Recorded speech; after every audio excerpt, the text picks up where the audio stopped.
The Fast and Furious franchise has continued to see diminishing results over the past several entries, but it was Jason Momoa's incredible villain turn in Fast X that kept me from completely abandoning the action franchise altogether. Given how absurd Fast and Furious has become as a series, it's remarkable that it started out relatively low-key, a turn-of-the-millennium film revolving around street racers who are attempting to hijack electronic equipment from trucks. By F9, the Fast crew is going into space. Fast X isn't a particularly great movie, but it features one of the best villains in the entire Fast and Furious franchise, Dante Reyes, played by Jason Momoa. In fact, his performance is one of the highlights of the Fast and Furious franchise as a whole, creating a villain that marches to the beat of his own drum, separating himself from the plethora of villains that came before. He is a revelation in Fast X, and deserves to be recognized among the greats in the franchise. How Jason Momoa's villain goes against the franchise norm. Dante Reyes is much more flamboyant than what came before. The Fast and Furious franchise has largely been marked by the hypermasculinity of its villains, pushing our car-driving heroes to the brink throughout each increasingly bonkers installment.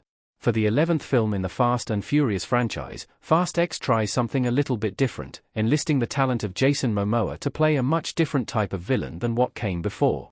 Compared to villains like the Shaw brothers or Herman Reyes, Momoa's Dante Reyes is much more out there in terms of mannerisms, flamboyantly strutting through each scene with reckless glee. Momoa is a big man, routinely playing very cool characters in blockbuster action films. That he still remains cool in Fast X as Dante Reyes, but he is also channeling just how funny he is as an actor, chewing up every scene with impeccable comedic timing and not being concerned with how silly he might be coming across at any given moment. Dante Reyes is flamboyant. He likes to paint his nails lavender and pink, and wears his hair in space buns every once in a while. It is a much-needed change of pace compared to the self-serious villains of previous entries, and it works so well because of how talented Momoa is. Jason Momoa is having the time of his life in Fast X. Momoa definitely understood the assignment. Dante, Jason Momoa, riding a motorcycle in Fast X. When Jason Momoa is allowed to run loose with a character, he embraces it 100%, and his role as Dante Reyes is easily the most out there he has ever been as an actor. It is clear that Momoa is having the time of his life in Fast X, realizing just how fun these movies can be when they don't have to take themselves so seriously.